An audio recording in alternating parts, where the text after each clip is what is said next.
네, 오늘 이 아침은 마태복음 6장을 우리가 마태복음 6장을 지금 읽었는데요. 마태복음 6장을 보도록 하겠습니다. 마태복음 6장은 산상수훈의 한 부분이 됩니다. 예수님께서 산 위에 올라가셔서 언덕 위에 올라가셔서 그 전하신 그 설교가 우리가 5장에서 시작이 되는 것을 우리가 봤는데 6장에서도 계속해서 이어져 오는 것을 우리가 봅니다. 6장에서는 예수님께서 하나님의 의에 대해서 righteousness, 하나님의 의에 대해서 말씀을 하십니다. 우리 삶에 적용돼야 되는 하나님의 의에 대해서 하나님의 의로우심, 공의에 대해서 말씀을 하십니다. 하나님의 시선 앞에서 의로운 삶의 모습, 어떠한 것이 진짜 의로운 삶인가 그것을 말씀을 해 주시는데요. 오늘 말씀을 보다 보면 이렇게 우리가 정리를 할 수 있는 것 같습니다. 하나님께서는 사람들의 눈에 보여지는 것에 관심이 없으시는구나. 우리가 사람들 앞에서 무엇을 하든지 그것을 보시면서 하나님께서는 감동을 얻지 않으신다는 것이에요. 대신 하나님께서는 하나님 앞에서 진실되고 은밀하게 드려지는 것을 하나님께서는 귀하게 여기신다라고 예수님께서 말씀을 하십니다. 그래서 1절에 그런 말씀하시죠. 1절을 보니까 너희는 남에게 보이려고 의로운 일을 사람들 앞에서 하지 않도록 조심하라라고 말씀을 하십니다. 예수님께서 조심하라라고 말씀하십니다. 주의하라라고 말씀하십니다. 조심하고 주의하라. 무슨 말입니까? 하지 말라고 하시는 것이에요. 하지 말라고 하시는 것은 이것을 좀 더 풀이해서 말을 한다면 남에게 보이려고 의로운 일을 하는 것은 죄다라고 예수님께서 말씀을 하시는 것입니다. 사역과 봉사를 우리가 하는데 이것을 남에게 보이려고 한다면 이것은 공연이 된다는 것입니다. 퍼포먼스가 된다는 것이에요. 하나님께서는 우리가 예수님의 시선 앞에서 다른 사람들 시선이 아니라 하나님 시선 앞에서 우리가 모든 것을 하는 것을 원하십니다. 이것은 어떤 의미가 있냐면은 우리의 관중은 선수들이 경기를 할 때 관중을 생각하면서 하는데 우리가 생각하는 관중은 우리가 행하는 의로움의 관중은 사람들이 아니고 하나님이어야 된다라고 예수님께서 말씀을 해 주시는 것입니다. 사람들에게 잘 보여지면은 박수를 받겠죠. 칭찬을 받게 됩니다. 근데 예수님께서 말씀을 하십니다. 그렇게 하면은 그게 다다. 거기까지다라고 말씀을 하십니다. 하나님께서 칭찬하시는 일은 없을 것이라는 것입니다. 우리가 하나님의 시선 앞에서 의를 행할 때 하나님께서는 비로소 칭찬을 해주시고 상을 주신다는 것입니다. 근데 참 그게 그렇습니다. 우리는 다 원하는데 사람들로부터도 박수를 받고 하나님으로부터도 칭찬을 받는 것을 우리는 원하는데 오늘 말씀을 읽다 보니까 예수님께서 뭐라고 말씀하십니까? 둘 다 못 갖는다라고 말씀하십니다. 둘 중에 하나를 선택해야 된다는 것이에요. 그렇다면 성도님께서는 무엇을 받기를 원하십니까? 사람의 칭찬이십니까? 아니면 하나님의 칭찬이십니까? 무슨 의도로 우리가 의를 행하는지, 좋은 일을 하는지 우리가 알아볼 수 있고 점검할 수 있는 방법이 있습니다. 우리에게 질문을 하면 될 것 같습니다. 아무도 내가 하는 일을 알지 못하고 보지 못한다고 하더라도 내가 과연 이것을 할 것인가? 그 질문의 대답을 보면은 우리가 이것을 왜 하는가, 무엇을 위해 하는가, 그것을 알 수 있을 것 같습니다. 그러면서 예수님께서 세 가지 의로운 일에 대해서 말씀을 하시는데요. 이것을 보면서 너의 속마음을 점검해봐라 라고 말씀하십니다. 첫 번째는 구제하는 일, 기부하는 일에 대해서 말씀을 하십니다. 당시에 바리새인들은 기부를 하고 또 구제를 하면서 또 돈을 어디다 내면서 뭘 했냐면은 나 이렇게 많이 합니다 라고서 광고를 하고 다녔습니다. 여기 예수님께서 그러죠. 나팔을 불고 다녔다라고 말씀하시는데 광고를 하고 다녔다는 거. 나 이렇게 합니다 라고 광고를 다른 사람들에게 알리면서 이렇게 다녔다는 것이에요. 근데 예수님께서 2절에 그렇게 말씀하십니다. 그들은 이미 상을 받았다라고 말씀하십니다. 무슨 말입니까? 하나님께서 주시는 상은 없다는 것이에요. 자선과 구제, 3절입니다. 은밀하게 하라라고 말씀을 하십니다. 나타내면서 하지 말라는 것이에요. 4절입니다. 그러면은 숨어서 보시는 하나님께서 다 갚아주실 것이다. 그러면은 숨어서 은밀한 곳에서 보시는 하나님께서 다 상을 내려주신다는 것입니다. 두 번째는 기도에 대해서 말씀하십니다. 5절을 보니까 너희는 기도할 때에 라고 말씀하십니다. 만약 기도한다면이 아니라 기도할 때에 라고 말씀하십니다. 이 말은 무슨 말이냐면은 기도는 우리 모두가 당연히 해야 되는 것이라고 말씀을 하십니다. 그러면서 5절에 보니까 기도를 할 때도 남에게 보이려고 하지 말라고 하십니다. 사람들 앞에서 기도하면은 칭찬을 받겠죠. 저 좋은 대단한 사람입니다. 영적인 사람입니다 하고 칭찬을 받겠죠. 그런데 예수님께서 말씀하십니다. 하나님의 응답은 받지 못할 것이다 라고 말씀을 하십니다. 하나님이 들으시는 기도는 사람이 아니라 하나님을 의식하면서 드리는 기도다라고 말씀하십니다. 그래서 6절에 이런 말씀하시죠. 혼자 아무도 보지 않을 때 드리는 기도. 그런 기도하고 계시나요? 대표로 예배 때나 모임에서 하는 기도, 그 기도를 하려면은 평소에 혼자 있을 때도 기도를 해야 된다라고 말씀을 해 주시는 것입니다. 예수님께서 말씀을 하십니다. 남에게 보이려고 기도하지 말라라고 말씀하십니다. 이 말씀은 또 어떤 의미가 됩니까? 그렇게 기도하는 것은 죄가 된다라고 말씀을 해 주시는 것입니다. 남에게 보이려고 하는 그 기도의 특성이 있습니다. 남에게 보이려고 남이 좀 들어줬으면 좋겠다. 내 기도 들어줬으면 좋겠다라고 보이려고 하는 기도의 특성이 있습니다. 7절을 보니까 중언부언한다라고 말씀을 하십니다. 남에게 보이려고 하다 보니까 자신의 마음에도 없는 의미 없는 말을 계속해서 합니다. 말을 많이 해야 된다고 생각을 하니까 길게 기도한다라고 해서 7절에 예수님께서 말씀을 하십니다. 그런데 그렇게 기도하지 말라고 예수님께서 하십니다. 그러면서 예수님께서 8절에 그런 말씀하시죠. 하나님은 너희가 필요한 것을 미리 다 알고 계신다 라고 말씀을 하십니다. 그렇다면 생각이 듭니다. 하나님께서 다 알고 계시는데 우리가 왜 기도를 해야 될까요? 여기서 기도가 무엇인가를 분명히 우리가 알아야 되는데요.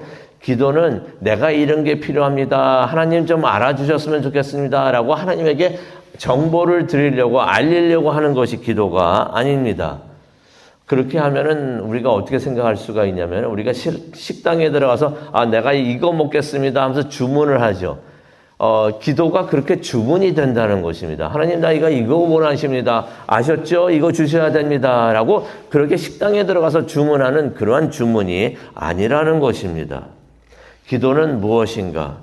우리와 하나님과의 관계가 좀 더 가까워지고 친밀해질 수 있도록.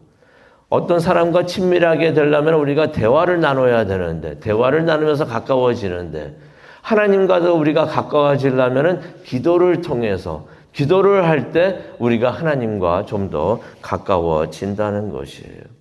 기도를 하면서 하나님의 뜻을 알고 내 뜻이 이렇습니다 라고 말하는 것이 아니라 기도하면서 하나님의 뜻이 무엇인가를 알고 내 뜻대로 마옵시고 하나님 뜻대로 하옵소서 라고 할 수 있게 되는 것이 바로 기도라는 것입니다.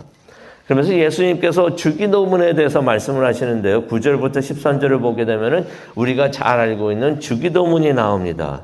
여기서도 분명히 예수님께서 말씀을 하시는데요. 생각 없이 외워서 하는 주기도문 이거 하면 안 된다라고 말씀을 해 주시는 것입니다. 주기도문을 주신 것은 이거를 주문같이 외워서 그냥 할 때, 어쩔 때는 뭐 우리가 주기도문 하다 보면 무슨 말을 하는지 생각도 안 하고 외웠던 거 그냥 말할 때도 있는데, 그렇게 하는 것이 아니라는 것이에요. 기도할 때 이런 패턴으로 기도하라. 이런 것들을 하나님께 기도하라고 그러한 내용물을 이것을 기도하라는 것이 아니라 이런 패턴으로 기도하라라고서 예수님께서 알려주시는 것입니다. 그렇다면 우리가 기도할 때 무엇을 해야 되나요? 무엇을 달라고만 하고 주시옵소서만 기도하는 것이 아니라 하나님의 영광을 위해서 기도를 하고요. 또 하나님의 뜻과 나라를 먼저 구하고 또 필요한 것들이 있습니다. 그것을 일용할 양식이라고 표현하고 있는데 필요한 것들도 하나님께 말을 하고 또 용서를 구하고 남을 용서할 수 있는 자비를 또 위해서 기도하고 하나님을 의지하면서 하나님의 뜻을 따라 살 수 있도록 그것을 위해서 기도하라라고서 예수님께서 말씀을 해 주십니다. 그리고 금식에 대해서 말씀하시는데요. 16절을 보니까 금식도 남에게 보이기 위해서 하지 말라라고 말씀하십니다. 남에게 보이려고 어떤 일을 합니까? 금식하면서 슬픈 기색을 하고 침울하고 힘드니까 힘들다는 내색을 하는 경우도 있는데 그렇게 하지 말라라고 말씀을 하십니다. 금식은 기도를 잘 하기 위해서 하는 것이고 영적 삶을 위해서 하는 것이니 이것도 18절입니다. 사람이 아닌 하나님의 시선 앞에서 하나님이 보시는 앞에서 하라라고 말씀하십니다. 그리고 마지막으로 예수님께서 걱정에 대해서 말씀을 하십니다. 31절을 보니까 이런 말씀을 하십니다. 무엇을 먹을까? 무엇을 마실까? 무엇을 입을까? 하면서 걱정하지 말라. 염려하지 말라. 다시 말해서 걱정하지 말라고 하시는 것입니다. 먹고 마시고 입는 것. 이게 뭘 말합니까? 우리가 삶을 살아가는데 필요한 것들을 말하는 것이에요. 이것들을 위해서 걱정하지 말라고 하시는 것입니다. 예, 현실적으로 이것들이 꼭 필요하죠. 먹고 마시고 입는 거, 이거 꼭 필요한 것입니다. 그런데 예수님께서 19절에 말씀하십니다. 이것들을 위해서 살지 말아라 라고 말씀을 하십니다. 그 이유를 말씀해 주시는데 그것들을 위해서 살다 보면은 31절입니다. 그렇게 하면은 걱정하게 된다라고 말씀을 해 주십니다. 걱정이란 것이 이게 참 위험한 것 같습니다. 우리가 주기도문을 통해서도 봤지만은 시험에 들지 말게 하옵시며라고 우리가 기도를 하는데 우리가 피해야 되는 시험과 유혹이 바로 걱정이구나, 걱정하는 것이구나. 라는 것을 우리가 보게 됩니다. 걱정할 때 시험과 유혹에 빠지는구나. 걱정은 어떤 의미가 있냐면요. 하나님의 신실하심을 믿지 않는다는 의미가 됩니다. 왜 그러나요? 32절을 보니까 하나님께서는 우리에게 필요한 모든 것을 다 제공해 주신다고 하시는데 이거 안 주시면 어떡하나라고 걱정하는 것은 어떤 의미가 있습니까? 하나님의 말을 못 믿겠다는 것입니다. 하나님이 신실하신데 신실하신 하나님을 신뢰를 못하겠다는 것입니다. 하나님께서 챙겨주지 않을 것 같으니까 내가 걱정해야 되겠구나라고 하는 것이 걱정이라는 것입니다. 그러면서 걱정은 정작 우리가 해야 되는 것을 잊어버리고 우리가 해야 되는 것이 무엇일까요? 나중에 말씀을 해주시는데요. 우리가 정작 해야 되는 것은 잊어버리고 하지 않고 우리가 할 수 없는 것을 보면서 그것만 집중하게 된다라고 하시는 것입니다. 그래서 걱정하다 보면은 생명이 빠져나가는 느낌이 있고 기운이 빠져나갑니다. 의욕이 사라지게 됩니다. 그런데 걱정을 하지 않으려면은 우리가 할 수 있는 것을 우리가 하고 못하는 것은 하나님께 맡기면 됩니다. 이거 하나님이 해주옵소서. 이거 우리가 못합니다. 우리가 못하는 거 우리가 하려고 하지 않겠습니다. 하나님께서 해주시옵소서. 하나님을 위해서 할 수 있는 것은 최선을 다해서 하고 그의 시간, 하나님의 시간을 기다리는 것이 믿음이구나 하는 것을 깨닫게 됩니다. 그러면서 33절이죠. 하나님의 뜻과 그의 의를 위해서 우리가 살아야 된다라고 말씀을 해 주십니다. 하나님의 뜻과 하나님의 나라가 우리 삶의 우선이 돼야 된다는 것입니다. 혹시 성도님 걱정이 많이 되시나요? 걱정이라 할 때 머릿속에 떠오르는 것들이 있으십니까? 무엇을 걱정하시고 또 걱정을 많이 하시나요? 걱정하지 않아도 되는 이유들을 다시 한번 정리해서 말씀을 드리고 우리가 기도를 하는 시간을 갖도록 하겠습니다. 제가 간단히 말씀을 드리고 정리하면서 말씀을 마치도록 하겠습니다. 26절입니다. 천지 창조하신 하나님께서 우리가 필요한 모든 것을 챙겨주시는 줄로 믿습니다. 믿으십니까? 그러면 걱정하지 마세요. 27절입니다. 걱정한다고 일이 되는 일이 안 될 일이 되는 일이 없다라고 말씀하십니다. 걱정은 아무런 도움도 안 된다라고 27절에 말씀을 하십니다. 28절과 30절을 보니까 하나님은 걱정하지 않고 하나님을 의지하는 사람들을 도우신다라고 말씀을 하십니다. 걱정한다고 하나님이 도우시는 게 아니고 걱정하지 않고 하나님을 의지하는 사람, 하나님을 신뢰하는 사람, 그래서 걱정하지 않는 사람, 그런 사람들을 도우신다라고 28절에서 또 30절까지 말씀하십니다. 31절부터 32절은 걱정하는 것은 하나님을 모르는 사람들이 하는 일이고 하나님을 알지 못하는 사람들이 하는 일이다. 다시 말해서 걱정할 때는 하나님을 모르고 하나님을 믿지 않기 때문이다 라고 말씀을 하십니다. 그러면서 걱정은 우리가 해야 되는 일을 잊게 합니다. 우리가 해야 되는 일이 무엇일까요? 33절이죠. 먼저 하나님의 나라와 하나님의 의를 구하는 것. 걱정하지 말고 이것을 하시기를 바랍니다.